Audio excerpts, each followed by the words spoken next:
جیسے ہی اس لڑکی نے مجھے یہ کہا مہاراج اندر آئیے، آپ شاذل ہیں نا، میری مدد کیجئے، میں کب سے آپ کا انتظار کر رہی ہوں۔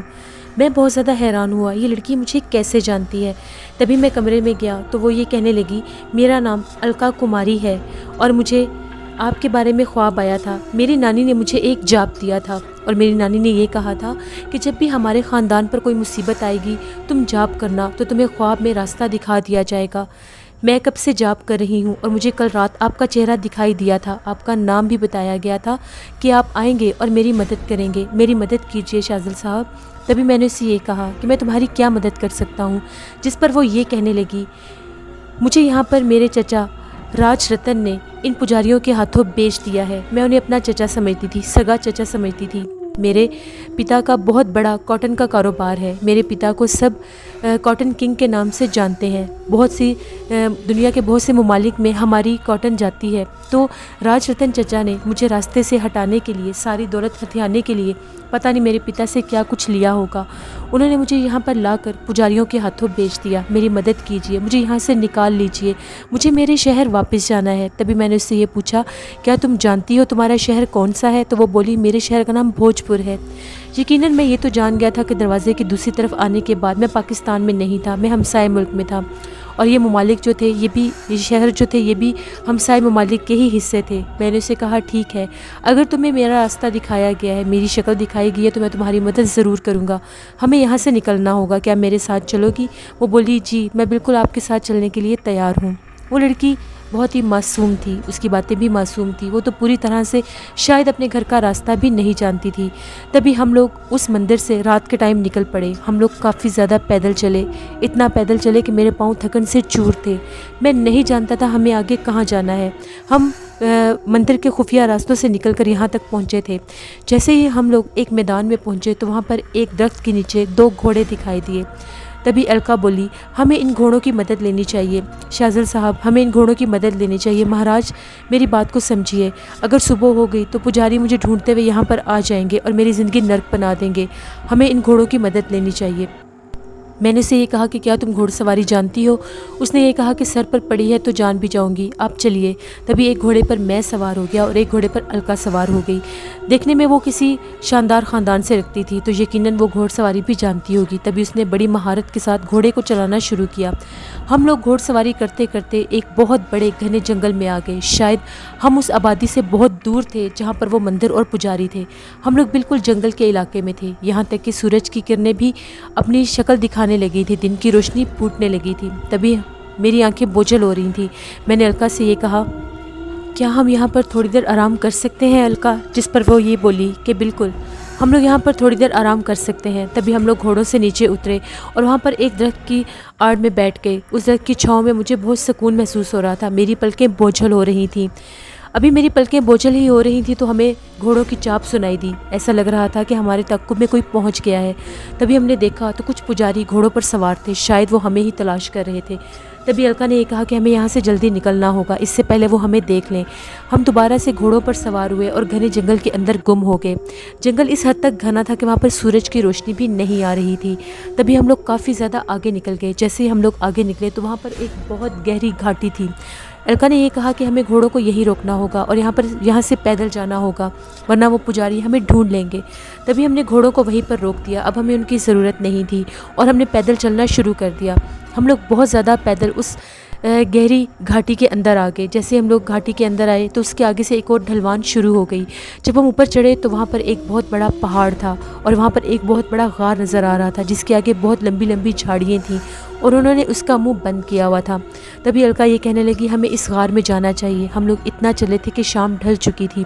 جب ہم لوگ غار میں پہنچے تو اندھیرا پھیل گیا تھا۔ میں حیران تھا کہ ایک نازک سی، ایک معصوم سی لڑکی، وہ بالکل بھی نہیں گھبرا رہی تھی اور پورے اعتماد کے ساتھ وہ اس غار کے اندر داخل ہوگی۔ میں بھی اس کے ساتھ اندر داخل ہو گیا۔ غار اندر بہت زیادہ گہری تھی۔ تبھی چلتے چلتے ہم غار کے دوسرے حصے پر آ گئے، غالباً یہ دوسرا حصہ تھا۔ وہاں پر کچھ روشنی پھوٹی ہوئی تھی، شاید چاند کی چاندنی تھی۔ تبھی الکا وہاں پر بیٹھ گئی۔ میں بہت زیادہ تھکا ہوا تھا، میری حالت بہت زیادہ غیر تھی۔ میں نے الکا سے یہ کہا کہ میں کچھ آرام کرنا چاہتا ہوں تو الکا نے میری طرف دیکھا اور کہا اس پتھریلی زمین پر مہاراج آپ کو نیند آ جائے گی؟ میں نے کہا ہاں، میرا بدن عادی ہو چکا ہے۔ تبھی میں وہاں پر لیٹا اور مجھ سے تھوڑی دور وہ بھی لیٹ گئی۔ نہ جانے کب میں نیند کی آغوش میں آ گیا۔ میری آنکھ کھلی تو وہاں پر بہت زیادہ گھپ اندھیرا تھا، بہت سناٹا تھا، یہاں تک کہ مجھے الکا کی سانس کی آواز تک بھی نہیں آ رہی تھی۔ میں اٹھا اور میں بہت اونچی آواز میں نہیں بول سکتا تھا کہ کہیں پجاری یہاں تک نہ پہنچ گئے ہوں اور کہیں میری آواز نہ سن لیں۔ کیا وہ الکا کو لے جا چکے تھے؟ تبھی میں اس کو ڈھونڈنے لگ گیا، یہاں تک کہ میں نے ہڑبڑاہٹ میں اس کو آوازیں دینے شروع کر دیں۔ میرے اوپر اس کی ذمہ داری تھی، میں کیسے بھول گیا؟ میری آنکھ کیسے لگ گئی؟ مجھے جاگنا چاہیے تھا، اس معصوم لڑکی کا پہرا دینا چاہیے تھا جو مجھ پر اتنا اعتماد کر رہی تھی۔ الکا کو ڈھونڈتا ڈھونڈتا میں واپس غار کے اسی حصے پر چلا گیا جہاں سے ہم لوگ اندر داخل ہوئے تھے، وہاں پر بھی الکا نہیں تھی۔ تبھی میں اس کو آوازیں دینے لگا تو ایک دم مجھے دور سے کوئی دوڑتا ہوا دکھائی دیا، ایسا لگ رہا تھا کہ کوئی بھاگتا ہوا آ رہا ہے۔ جیسے ہی میں نے دیکھا تو وہ الکا تھی، اس کے پیچھے 5 سے 6 آدمی لگے ہوئے تھے، غالباً یہ پجاری ہی ہوں گے، شاید انہوں نے اس کو ڈھونڈ لیا تھا۔ تبھی الکا میرے پیچھے آ گئی اور میں چھاتی چوڑی کر کے ان کے سامنے کھڑا ہو گیا، لیکن سامنے کا منظر دیکھ کر میرے پیروں کے نیچے سے تو جیسے زمین ہی کھسک گئی۔ وہ غلام سبان تھا، غلام سبان کا چہرہ بھلا میں کیسے بھول سکتا تھا، اور اس کے ساتھ 5 آدمی تھے۔ تبھی غلام سبان بولا، شازل ہٹ جاؤ، آقا زادی کو ساتھ لے کر جانا ہے۔ جیسے اس نے آقا زادی کہا میں نے پیچھے پلٹ کر دیکھا تو وہ الکا نہیں بلکہ شوا تھی۔ میں حیرت زدہ تھا، میں نے پوچھا یہ تو الکا ہے؟ تبھی وہ بولی، نہیں شازل، میں شوا ہوں، میں نے جان بوجھ کر تمہیں اپنے ساتھ رکھنے کے لیے الکا کا وجود لیا تھا۔ سچ پوچھو تو کوئی الکا تھی ہی نہیں، یہ ساری ایک جھوٹی کہانی تھی۔ میں چاہتی تھی کہ میں تمہیں کسی طرح سے اپنے قریب کر سکوں، تمہارا قرب حاصل کر سکوں، شازل مجھے اپنا لو۔ تبھی غلام سبان بول رہا تھا، آقا زادی ضد مت کریے، واپس چلیے، آقا کا حکم ہے آپ کو ساتھ لے کر جانا ہے۔ رک جاؤ غلام سبان، اگر تم آگے بڑھے تو انجام اچھا نہیں ہوگا۔ میں اس کی طرف دیکھے جا رہا تھا، وہ گڑ گڑا کر کہہ رہی تھی، شازل مجھے اپنا لو، مجھے تمہاری ضرورت ہے، اور میں اس کو بار بار یہ کہہ رہا تھا، شوا ایسا مت کرو، غلام سبان کی بات کو سمجھو۔ غلام سبان بار بار کہہ رہا تھا، آقا زادی میں التجا کرتا ہوں، گڑ گڑاتا ہوں، میرے ساتھ چلیے۔ تبھی ایک دم سے شوا نے پہاڑ کی چوٹی کی طرف اشارہ کیا تو اس کے سامنے ایک عجیب سا تکون سا حصہ بن گیا، اور دیکھتے ہی دیکھتے اس میں آگ دہک اٹھی۔ تبھی شوا نے یہ کہا، میں 6 تک گنتی گنوں گی، غلام سبان اگر تم پیچھے نہ ہٹے تو میں اس آگ میں کود جاؤں گی، اور اس کے ذمہ دار تم ہوگے۔ ایک قدم بڑھایا تو وہ پیچھے ہٹ گیا، دوسرا قدم بڑھایا تو غلام سبان نے گڑ گڑانا شروع کر دیا، آقا زادی مت کریے، میں چلا جاتا ہوں، میں چلا جاتا ہوں، آپ اپنے آپ کو نقصان مت پہنچائیے۔ تبھی غلام سبان پیچھے پلٹا اور غائب ہو گیا، اور میں بے سود کھڑا کھڑا شوا کو دیکھتا رہا۔ میں نے کہا، شوا یہ سب کیا ہے؟ تو وہ بولی، میں کون سا وجود حاصل کروں، میں تمہارے تک پہنچنا چاہتی ہوں شازل، دیکھو میری طرف، میں ہر خوبصورت لڑکی کا روپ لے کر آتی ہوں، اور یہ سب کچھ تمہارے لیے کرتی ہوں کہ شاید تم مجھے اپنا لو، مجھے اپنا لو شازل۔ تبھی میں نے اسے یہ کہا کہ نہیں شوا، یہ نہیں ہو سکتا، میں جتنی عزت تمہاری کرتا ہوں اتنی ناظم ارسلان کی بھی کرتا ہوں، تمہارے اوپر ایک خاندان کی ذمہ داری ہے، تم ایک پاک لڑکی ہو، تم ایک پاک خاندان سے تعلق رکھتی ہو، میں نہیں چاہتا کہ میں اس کو داغدار کروں، مجھے گنہگار مت کرو، چلی جاؤ، یہ ہوس پرستی ہے، پا لینا محبت نہیں ہوتی۔ تبھی وہ بولی، مجھے نصیحتیں مت کرو، مجھے نفرت ہے نصیحتوں سے، مجھے کوئی نصیحت اچھی نہیں لگتی، اب تک تو میری جنگ صرف ناظم ارسلان میرے بابا سے تھی، اب میری جنگ تمہارے ساتھ بھی ہے، تم مجھے ایسے روپ میں دیکھو گے کہ مجھ سے نفرت کرو گے، اپنی آنکھیں پھوڑ دو گے۔ میں اسے کہتا رہا، شوا ایسا مت کرو، میری بات کو سمجھنے کی کوشش کرو۔ تبھی ایک دم سے وہ اسی جلتے ہوئے حالے کی طرف بڑھی اور غائب ہو گئی، اور وہ آگ بجھ گئی۔ میں فوراً سے اس طرف گیا تو شاید وہ شوا کے لیے ہی تھا، میرے لیے کچھ نہیں تھا۔ میں اس کو پکارتا رہا مگر وہ جا چکی تھی۔ یہ میں نے کیا کر دیا؟ کیا شوا مجھے غلط سمجھ رہی ہے؟ کیا وہ مجھ سے نفرت کر لے گی؟ میں کیا کروں؟ میں مجبور تھا۔ میں کبھی بھی یہ نہیں سوچ سکتا تھا کہ غلام سبان جا کر یہ کہے ناظم ارسلان سے کہ میں ہوس پرست انسان ہوں۔ نہیں شوا، میں تمہاری بہت عزت کرتا تھا، تم کیوں نہیں سمجھ رہی؟ اب میرا وہاں پر رکنا فضول تھا، میں نے وہاں سے چلنا شروع کر دیا۔ چلتا چلتا میں بہت دور نکل آیا، میں نہیں جانتا تھا میں کہاں جا رہا ہوں۔ ایک وسیع و عریض میدان تھا جہاں سے دور سے مجھے کسی عمارت کے آثار نظر آ رہے تھے۔ میں بے جان قدموں کے ساتھ اس عمارت کی طرف بڑھنے لگ گیا تو مجھے وہاں پر کچھ گنبد دکھائی دیے، شاید کسی دور میں مسجد رہی ہوگی۔ تبھی میں وہاں پر پہنچا تو سچ میں وہ ایک مسجد تھی، گویا اندر سے بہت صاف ستھری تھی، لیکن دور دور تک انسان کا وجود نہیں تھا۔ کیا یہاں پر کوئی آبادی ہو سکتی ہے؟ یہ تو ایک ویرانہ ہے، ویرانے میں مسجد، وہاں میرے مالک تیرا گھر ہے، ہمیشہ آباد رہتا ہے۔ میں اندر گیا، ابھی یہ سوچ ہی رہا تھا کہ شاید یہاں پر کوئی وضو کا سسٹم ہو، شاید یہاں پر کوئی پانی ہو تو ہاتھ منہ دھو لوں۔ میری حالت بہت زیادہ خراب تھی۔ ابھی میں یہ سوچ ہی رہا تھا کہ مجھے قدموں کی چاپ سنائی دی۔ پیچھے پلٹ کر دیکھا تو ایک شخص تھا جس کے ہاتھ میں بالٹی تھی اور ایک ہاتھ میں صابن تھا۔ اس نے رکھا اور کہا کہ ہاتھ منہ دھو کر وضو کر لیجئے، جن کے مہمان ہیں میزبان ابھی آتے ہوں گے۔ میں نے پوچھا تم کون ہو؟ اس نے کسی بات کا جواب نہیں دیا اور چلا گیا۔ میں نے ہاتھ منہ دھویا، وضو کیا اور وہاں پر بیٹھ گیا۔ تبھی ایک دم سے مجھے دور سے دو شخص دکھائی دیے جو چلتے ہوئے آ رہے تھے۔ جیسے وہ میرے قریب آئے، مسجد میں داخل ہوئے تو میری حیرت دنگ رہ گئی۔ وہ کمال علی اور امیر علی شاہ صاحب تھے۔ میں انہیں دیکھ کر کھڑا ہو گیا اور ان کے قدموں میں گر گیا۔ تبھی امیر شاہ صاحب نے کہا نہیں شاذل اٹھو، قدموں میں نہیں گرنا، محترم اٹھو، تم ہمارے بہت زیادہ منظور نظر ہو، تم پر اللہ کا خاص کرم ہے، بیٹھو کھانا کھاؤ۔ میں نے کھانا کھایا تو وہ میری طرف بہت محبت کی نظروں سے دیکھ رہے تھے۔ مجھے یہ کہہ رہے تھے کہ تمہیں چنا گیا ہے، مخصوص ذمہ داریوں کے لیے چنا گیا ہے، یہاں سے تمہیں اب ایک نئی جنگ شروع کرنی ہے۔ یہاں پر قلعہ حیدر سنگھ ہے۔ تم سوچ رہے ہوگے قلعہ حیدر سنگھ اس کا کیا مطلب ہے؟ وہاں پر دو قومیں آزاد، وہاں پر دو قومیں ہیں جو یہ چاہتی ہیں کہ ہمارا حصہ بنے۔ وہاں پر قتل و غارت ہو رہا ہے، خون خرابہ ہو رہا ہے مسلمان اور ہند میں۔ مسلمان اس جگہ کو رانا سنگھ کے نام سے، قلعہ رانا سنگھ کے نام سے مشہور کرنا چاہتے تھے، ہندو اس کو قلعہ رانا سنگھ کے نام سے مشہور کرنا چاہتے تھے، جبکہ مسلمان اس کو حیدر بخش کے نام سے مشہور کرنا چاہتے تھے۔ بس یہاں پر تمہیں پیغام مل جائیں گے، یہاں پر تمہیں مختلف لوگ ملنے آئیں گے، کچھ ہمارے ہوں گے، کچھ ان کے ہوں گے۔ تمہیں طریقے سے کام کرنا ہے، اگلی راہ تمہیں دکھا دی جائے گی۔ آج سے تمہاری ایک نئی منزل شروع ہو گئی ہے۔ میں نے ان کی طرف دیکھا اور سر جھکا لیا اور کہا جیسے آپ کا حکم، میں آپ کے حکم کی تکمیل کروں گا، آپ جو چاہیں گے ویسا ہی ہوگا۔ تبھی وہ چلے گئے اور میں ان کو دیکھتا ہی رہ گیا۔ میرے دل میں بہت سے سوال تھے لیکن وہ اٹھ کر چلے گئے۔ میں نے خدا کا شکر ادا کیا کہ مجھے کیسے کیسے کاموں کے لیے چنا جا رہا تھا۔ میں اتنا اہم تو نہیں تھا جتنا مجھے شعاع کی محبت نے اہم بنا دیا۔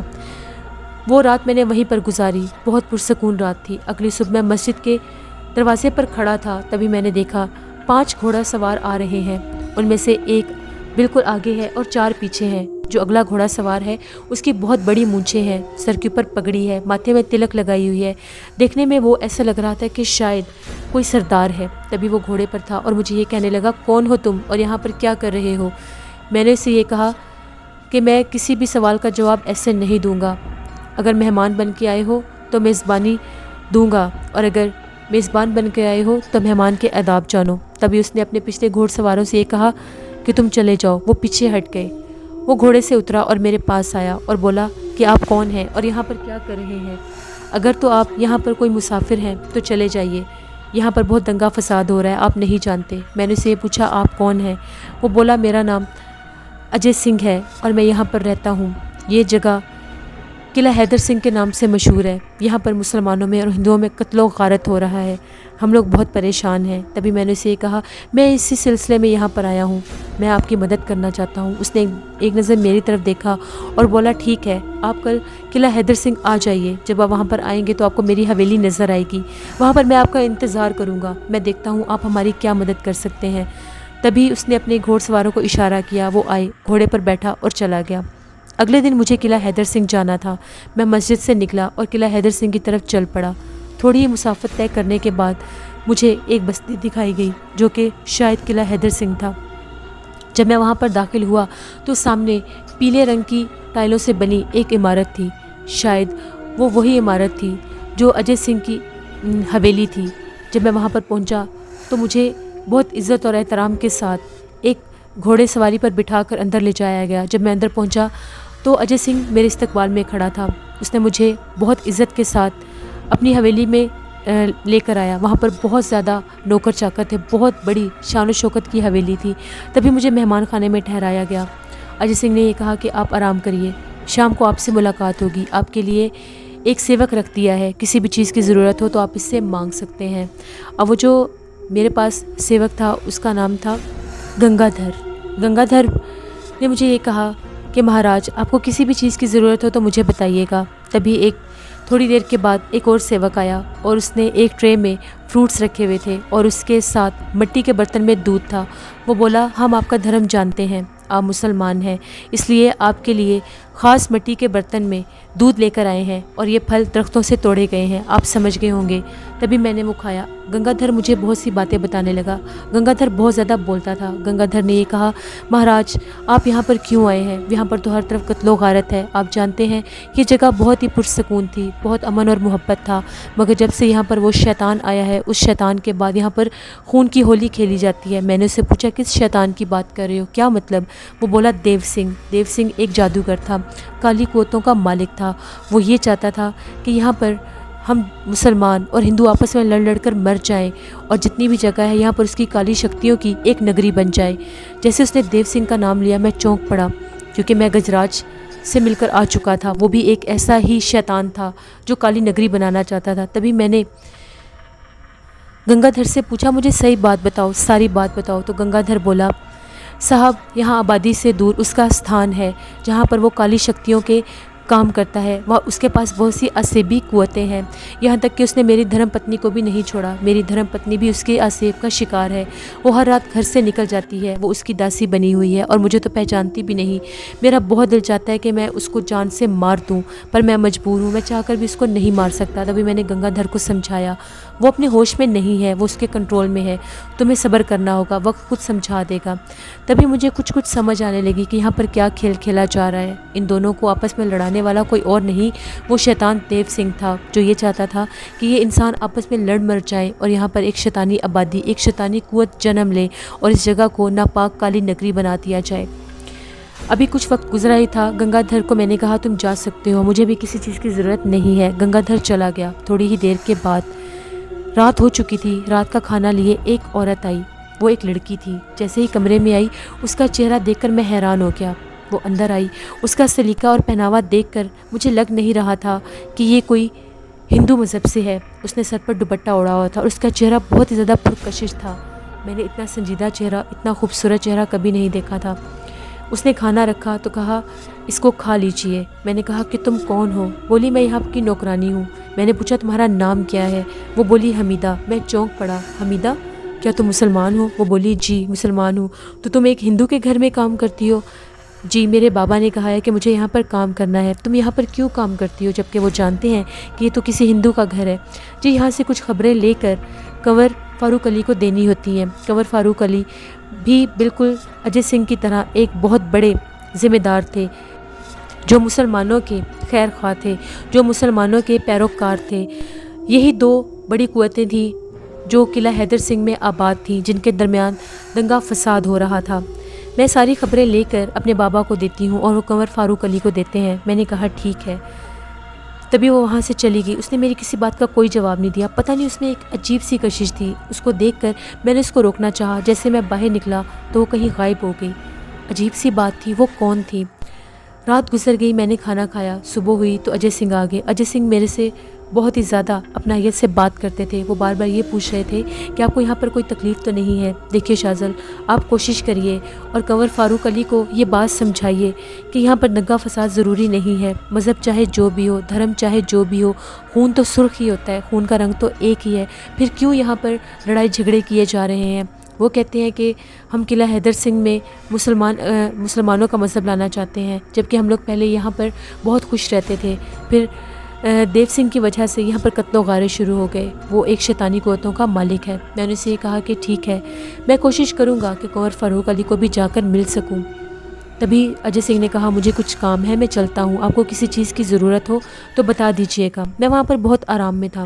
تبھی گنگا دھر آ گیا۔ میں نے گنگا دھر سے حمیدہ کے بارے میں پوچھا کہ یہاں پر کوئی حمیدہ نامی لڑکی کام کرتی ہے؟ تبھی وہ بولا نہیں صاحب، یہ ہندوؤں کا گھر ہے، یہاں پر کوئی مسلمان لڑکی کام نہیں کرتی۔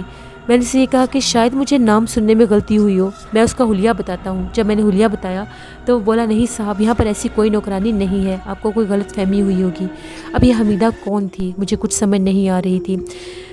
گنگا دھر ہر وقت پریشان رہتا تھا اپنی پتنی کو لے کر، کیونکہ اس کی بیوی اس دیو سنگھ کے قبضے میں تھی۔ وہ ہر رات اپنے گھر سے نکل جاتی تھی اور دیو سنگھ کی کالی نگری میں جا کر اس کی داسی بن جاتی تھی۔ میں نے گنگا دھر سے یہ کہا کہ مجھے کل کنور فاروق علی سے ملنا ہے، کیا تم مجھے ملواؤ گے؟ اس نے کہا جی بالکل، میں آپ کو ان کی حویلی تک لے جاؤں گا، آگے جانے کی ہمیں اجازت نہیں ہے۔ میں نے اسے کہا کہ ٹھیک ہے۔ تبھی صبح ہوئی تو میرا کنور فاروق علی سے ملنا بہت زیادہ ضروری تھا۔ جیسے میں ان کی حویلی پر پہنچا تو وہاں پر کچھ پہرے دار تھے۔ بولے کون ہو، کیا کام ہے؟ میں نے کہا کہ مجھے کنور فاروق علی سے ملنا ہے۔ وہ بولے نام بتاؤ۔ میں نے کہا تمہیں نہیں بتاؤں گا، ان سے ملنا ہے۔ تبھی ایک پہرے دار نے کہا ٹھیک ہے، تلاشی دینی ہوگی، کہیں تمہارے پاس کوئی اسلحہ نہ ہو۔ ان لوگوں نے میری تلاشی لی اور مجھے اس حویلی میں جانے کے لیے بھیج دیا۔ جیسے میں حویلی میں داخل ہوا، وہ حویلی بہت ہی زیادہ خوبصورت تھی، گویا یہ بھی اجے سنگھ کی طرح بہت ہی زیادہ رئیس کبیر تھے۔ بہت خوبصورت راہداری تھی، بہت خوبصورت باغات تھے۔ تبھی ایک بڑی راہداری کو کراس کرتے ہوئے میں ایک میدان میں پہنچا جہاں پر ایک بارہ دری بنی ہوئی تھی، اور وہاں پر چاروں طرف کرسیاں لگی ہوئی تھیں۔ سامنے سفید لباس میں ملبوس ایک شخص بیٹھا تھا جس کا چہرہ بہت ہی زیادہ خوبصورت تھا۔ رنگت ایسی تھی جیسے پٹھانوں کی ہوتی ہے، چہرے پر بڑی بڑی مونچھیں تھیں، سفید لباس پہنے، سر پر ٹوپی پہنے بیٹھا تھا۔ میں نے جا کر سلام کیا تو جواب دیا۔ بولے کون ہو میاں، کہاں سے آئے ہو؟ میں نے کہا جی میرا نام شازل ہے۔ بولے اچھا، اجے سنگھ کے مہمان ہو؟ نام سے تو مسلمان لگتے ہو اور سلام بھی مسلمانوں والا ہی کیا ہے۔ میں نے کہا جی مسلمان ہوں۔ تبھی بولے تو جب اس کے مہمان ہو تو یہاں پر کیا کرنے آئے ہو؟ مسلمان ہو کر مسلمانوں کی ناک کٹوا دی جو وہاں پر رہ رہے ہو۔ میں نے ان سے یہ کہا کہ یہ آپ کو بعد میں بتاؤں گا کہ وہاں پر کیوں رہ رہا ہوں۔ تو وہ بولے ہمارے لیے کیا خدمت ہے، یہاں پر کیوں آئے ہو؟ تو میں نے یہ کہا کہ یہاں پر جو دنگے فساد ہو رہے ہیں ان کو بند کروا دیجئے، میں ایک ادیب ہوں، لکھتا پڑھتا ہوں، تو یہاں پر پہنچا۔ یہاں کے بارے میں سنا تو بہت دکھ ہوا کہ یہاں پر خون کی ہولی کھیلی جا رہی ہے۔ میری بات سنیے، ان کو روک دیجئے، آپ کے حلقے میں جتنے بھی لوگ ہیں ان کو روک دیجئے۔ تبھی وہ ایک دم غصے میں آئے اور بولے تم ادیب ہو، تم کیا جانتے ہو کہ یہ سب کیا ہے؟ حقیقت اور ہے، لفظی دنیا اور ہے۔ تم کیا سمجھتے ہو کہ ہم ہندوؤں سے ڈر جائیں گے اور اپنی شکست قبول کر لیں گے؟ تم ہمارا مذاق اڑا رہے ہو۔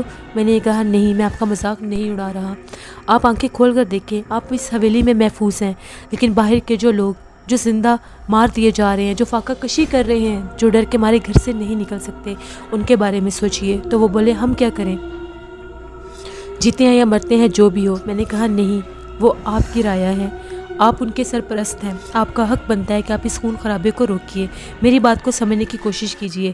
کیا تم اجے سنگھ کے پیغام لے کر آئے ہو؟ میں نے کہا نہیں، میں ان کے پیغام لے کر نہیں آیا، میں انسانیت کے تحت آیا ہوں۔ جب میں نے ان سے یہ کہا تو وہ بولے ٹھیک ہے، ادھر آؤ، میری بات سنو۔ وہ مجھے ایک سائڈ پر لے کر گئے اور بولے تم ہماری کیا مدد کر سکتے ہو؟ میں جانتا ہوں یہاں پر قتل و غارت ہو رہا ہے، لیکن ہم مجبور ہیں، ہم چاہ کر بھی اس قتل و غارت کو نہیں روک سکتے۔ میں نے یہ کہا کہ مجھ پر یقین کریے، 7 دن دیجئے، آپ کے حلقے کے جو لوگ ہیں ان کو روک دیجئے، باقی میں جانوں اور میرا کام۔ ٹھیک ہے، کوشش کر کے دیکھ لو، لیکن حاصل کچھ بھی نہیں ہوگا، یہ نگری کالی نگری بن جائے گی۔ دیو سنگھ ایک بہت بڑا شیطان ہے جو یہاں پر اپنا قبضہ جمانا چاہتا ہے۔ میں نے ان کو یقین دلایا اور کہا کہ مجھ پر یقین کیجئے، میں آپ کی مدد کرنے ہی آیا ہوں۔ وہ بولے ٹھیک ہے، اب ہندو کے گھر کی ترکاریاں کھا کر آئے تو یہاں سے بھی کھانا کھا کر جانا۔ میں نے کہا جی بہت شکریہ۔ تبھی میں نے وہاں پر کھانا کھایا اور اس کے بعد واپس اجے سنگھ کی حویلی میں آ گیا۔ میں نے گنگا دھر سے یہ کہا کہ مجھے دیو سنگھ کے ٹھکانے پر جانا ہے، میری مدد کرو۔ اس نے کہا صاحب ٹھیک ہے، رات کو لے کر جاؤں گا۔ تبھی گنگا دھر مجھے اپنے ساتھ لیے آبادی سے دور دیو سنگھ کے ٹھکانے پر لے آیا۔ وہ جگہ بالکل ویسی ہی تھی جیسی گجو تیلی کی تھی، جیسے گجراج کا مٹھ تھا، بالکل ویسے ہی کالی کالی جگہیں تھیں، وہاں پر بہت زیادہ سیاہی تھی، دیکھ کر ہی مکروہت نظر آ رہی تھی۔ جب ہم وہاں پر پہنچے تو وہاں پر گانے بجانے کی آوازیں آ رہی تھیں، روشنیاں پھیلی ہوئی تھیں، ہم لوگ چھپ کر دیکھ رہے تھے تو ایک دم سے گنگا دھر نے دیکھا، اس کی پتنی بھی دوسری لڑکیوں کے ساتھ جا کر اس تخت پر بیٹھ گئی جہاں پر ابھی دیو سنگھ آنے والا تھا اور اس کا انتظار کر رہے تھے۔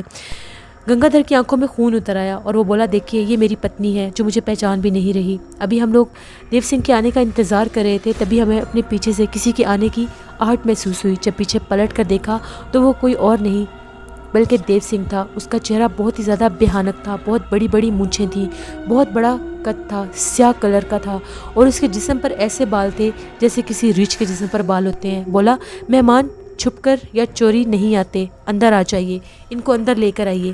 تبھی وہ ہمیں اندر لے آئے، وہ ہمارے ساتھ چلتا گیا اور سب مہاراج مہاراج کرتے کھڑے ہو گئے۔ جو سب خوبصورت لڑکیاں وہاں پر اس کی داسیاں بن کر بیٹھی تھیں وہ بھی کھڑی ہو گئیں اور وہ بیٹھ گیا۔ اس نے مجھے کہا بیٹھ جائیے، گویا آپ یہاں پر پہنچ گئے۔ مجھے نہیں معلوم تھا کہ وہ میرے بارے میں کیسے جانتا ہے۔